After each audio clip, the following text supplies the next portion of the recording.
In early June of 2021, the Kenyan military bombed a number of villages in southern Somalia. One of those bombs killed Sarah Aden and her youngest child. Sarah's husband Ali was out of the house when their home was struck, leaving 2 of his family members dead and 4 injured. This was not the first time the Kenyan military has bombed Somalia. The Kenya Defense Forces invaded southern Somalia almost exactly 10 years ago in October of 2011 and never left. In addition to ground troops, air power has been an integral element of the Kenyan military's ongoing operations against the militant group Al-Shabaab. Somalia has been the target of imperial warfare for almost 15 years now. It was under the Bush administration in the early 2000s that U.S. officials speculated about al-Qaeda operatives with ties to the country. But after their embarrassing retreat from Mogadishu in 1993, the U.S. military had no intention of placing U.S. troops on the ground. Instead, it invoked the language of partnership and sought to garner support from allies on the continent who would be ready to deploy their own troops to the front lines. Ethiopia was the first to step up as a quote-unquote partner, and with U.S. support, the Ethiopian military invaded Somalia in December of 2006, dislodging the first stable government Somalia had had in years. Soon after that, the Obama administration authorized U.S. drone strikes as well as the deployment of special operations forces inside the country. When Donald Trump came into power in 2017, he expanded the discretionary authority of the military to conduct airstrikes in the country. This resulted in an unprecedented escalation of U.S. drone strikes in Somalia, with approximately 900 to 1,000 people killed, and this is a conservative estimate, between 2016 and 2019, and tens of thousands of people displaced. Soon after President Biden took office in January of 2021, he imposed temporary limits on the Trump-era directives, thereby constraining drone strikes outside of quote-unquote conventional battlefield zones. In practice, this means that the U.S. military now requires White House permission to pursue terror suspects in places like Somalia and Yemen, where the U.S. is not officially at war. It's partly with this in mind that I opened with a story about a Kenyan airstrike rather than an American one. As the Biden administration seeks to restore the image of the U.S. abroad, it's possible that the U.S. will assume a backseat role in counter-terror operations in Somalia. Relying more heavily on its partners in the region would enable the U.S. to offset the public scrutiny and liability that comes with its own direct involvement. This means that we need to be attuned to the war-making practices of U.S.-trained partner forces. At this point, we have a growing understanding of the infrastructures that enable U.S. drone strikes, from logistics hubs to forward operating sites to cooperative security and contingency locations across the continent.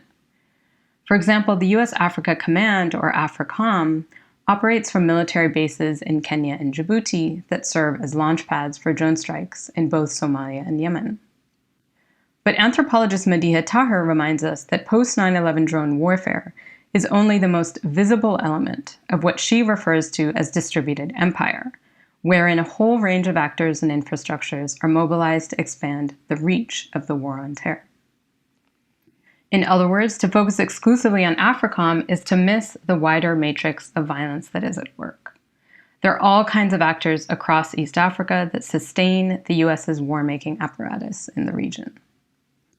With this in mind, I approach the war on terror not as one single apparatus of rule, but as a conglomeration of interrelated geopolitical projects. Despite the fact that a number of African states have been engaged in their own targeted operations against Al-Shabaab, they are often dismissed as proxy or mercenary forces in an otherwise American-centered war. But when we dismiss these actors, we end up reifying rather than unsettling dominant modes of geographic thought, wherein we typically conceive of as the geography of Africa is disconnected from the wider world and from the production of power and space. Here I'm indebted to scholars like Ruth Wilson Gilmore and Catherine McKittrick, who push us to think about geographies of relationality without dismissing asymmetries of power and the brutalities of domination and marginalization. In the Western imagination, Africans themselves are either too parochial or too subjugated to constitute the geopolitical. What happens when we take subaltern geographies and peoples seriously as sites and subjects that co-constitute the geopolitical? What happens when we pay attention to Global South leaders who authorize the purchase of military hardware, to the political and business elite who normalize militarized masculinities, and to the contracted laborers like truck drivers, cooks, and troops deployed to the front lines? In the past 20 years, the African continent has seen the largest relative rise in military spending of any region in the world.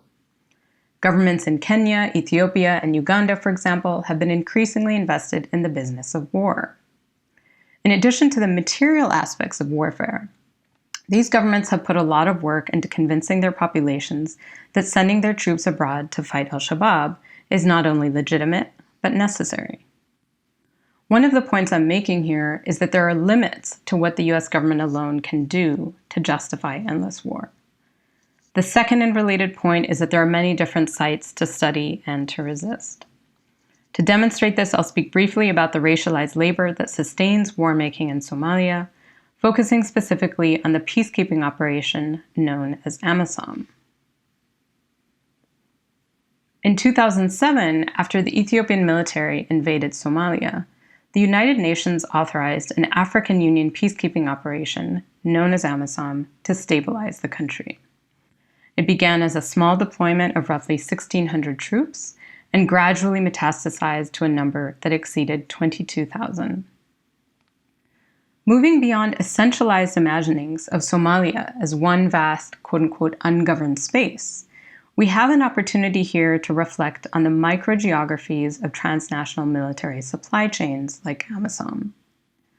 The deployment and distribution of African troops to different regions of Somalia points to the relationship between the who, the where, and the how of global warfare. Ugandan troops are deployed to one part of the country, the regions of Banaadir and Lower Shabelle.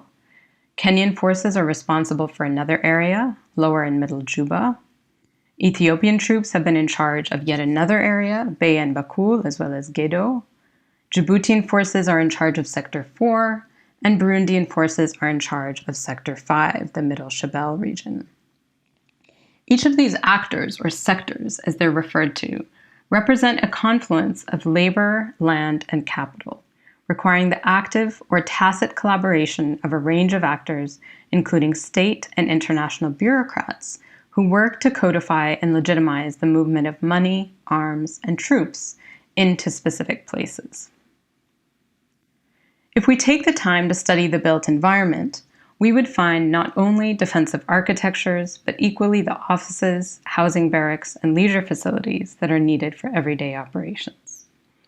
Then there are the African troops themselves, who for the most part remain imperceptible as social, political, and geographic subjects who are relevant to our understandings of global warfare. Studying the quotidian spatial practices of these troops, operating checkpoints, erecting roadblocks, we can reflect on the dynamic aspects of these spaces and the interactions of various actors within them. As AMISOM troops are increasingly tasked with counterinsurgency operations, relationships with the Somali population have deteriorated, leading to rising death tolls of civilians and soldiers alike. But these everyday dynamics rarely garner international attention. The rhetoric of quote-unquote peacekeeping ensures that outside observers continue to conceive of AMISOM as something other than what it is, a transnational apparatus of violent labor that exploits group-differentiated vulnerability to premature death. And this is how Ruth Wilson Gilmore defines racism. These grounded realities demand a more complex analysis of imperial war-making in the region, both to account for the limited power of US drones and to grapple with the overlapping governing techniques and spatial practices that are at play. They bring into focus networks and relations of power and everyday dynamics, rather than locations that are simply subjugated or ungeographic. To be clear, this is not simply about highlighting subaltern agency. Instead, in the words of Catherine McKittrick and Clyde Woods, It is to recognize that Black histories, bodies, and experiences are often hidden from view, such that we fail to apprehend the ways in which they are implicated in the production of space. My goal here is to direct our attention to the ways in which African geographies are not external to, but constitutive of, the shape-shifting formations of post-9/11 global warfare. While visual tools like maps have helped render the American military base visible, this has had the effect of rendering other places and spaces invisible. Many of these maps reduce the African continent to a set of dots, wherein quote-unquote relevant Africa consists either of U.S. military bases or of the militant groups that the U.S. is combating. These imaginative geographies foreclose consideration of alternative mapping practices, some of which chart a terrain of struggle. In 2013, for example, hundreds of workers staged a protest at U.S. Camp Lemonnier in Djibouti in response to an announcement of mass layoffs. A few years later, Djiboutian employees at Japan's military base in the country protested the dismissal of 90 workers when the Japanese Defense Ministry changed its contract for food services. In short, an exclusive focus on the imperial war room is to maintain a unidimensional conceptualization of necro and geopolitics. Our challenge is to bring into focus other maps in order to grapple with the multiplicity of geographies that simultaneously make global warfare possible and that point to alternative imaginings and life worlds. Thanks.